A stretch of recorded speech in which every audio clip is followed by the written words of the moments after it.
मेरा नाम श्याम है। वैसे देखा जाए तो मैं बहुत शांति स्वभाव का हूँ, जिससे प्रकृति की सुंदरता से बहुत लगाव है।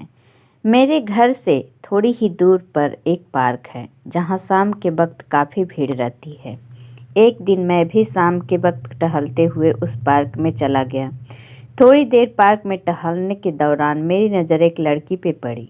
देखने से वो काफ़ी परेशान लग रही थी। मैंने सोचा शायद उसकी कोई प्रॉब्लम होगी और फिर मैं पार्क टहलने लगा। थोड़ी देर बाद वह लड़की वहाँ से चली गई, लेकिन जहाँ पर वह बैठी थी वहाँ पे एक छोटा सा हैंड पर्स था। मैं वहाँ पे गया और उस पर्स को देखा तो उसमें कुछ पैसे और कुछ डॉक्यूमेंट्स थे।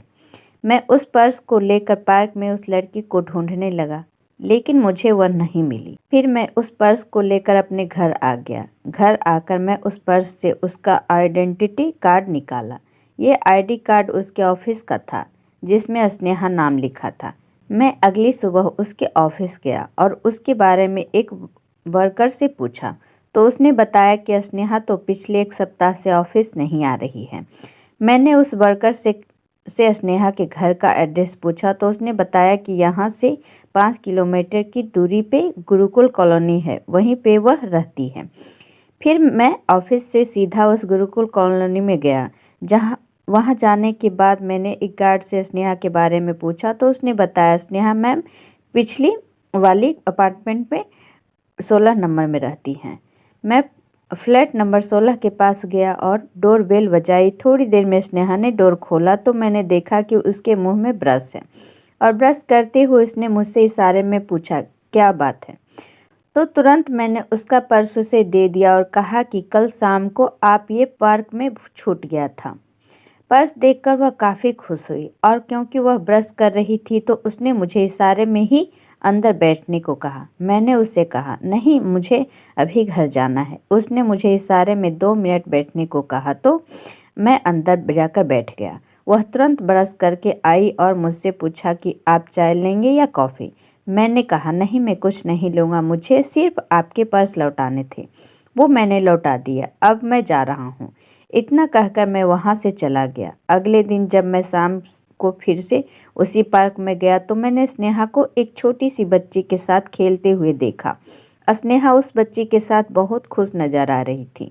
मैं भी स्नेहा की नज़रों से थोड़ी दूर जाकर बैठ गया और उससे देखने लगा। थोड़ी देर में के बाद स्नेहा की नज़र मुझ पे पड़ी और उसने मुझे पहचान लिया। वह तुरंत मेरे पास आई और मुझसे कहा, आप वही हो ना जो कल मेरा पर्स लौटाने आए थे?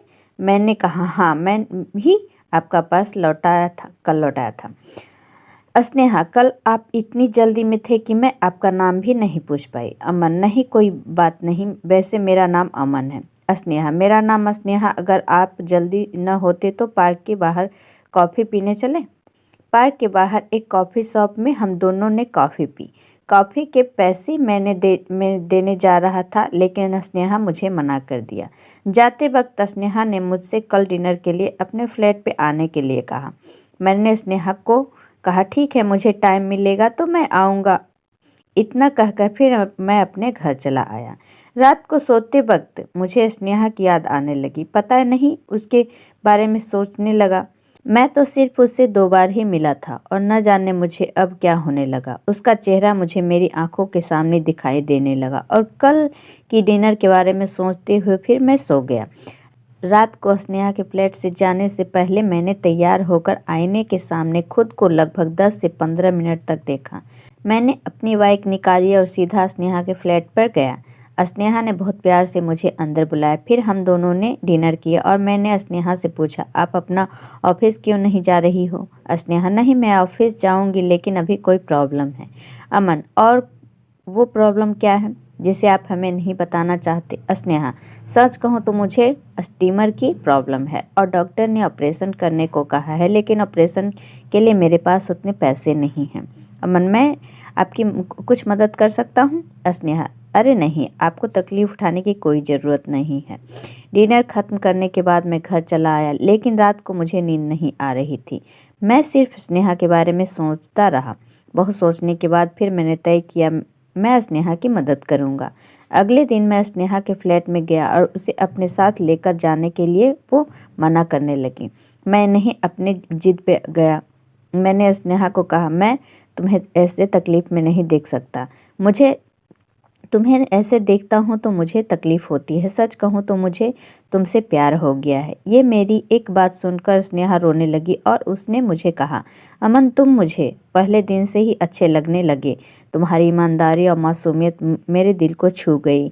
इन 3 मुलाकात में हम दोनों को एक दूसरे से प्यार हो गया। मैंने स्नेहा के ऑपरेशन कराने का जिम्मा लिया और उसको एक अच्छे अस्पताल ले गया। वहाँ पे स्नेहा का ऑपरेशन सफलतापूर्वक हो गया। अब हम दोनों ने साथ में रहने का फैसला कर लिया है।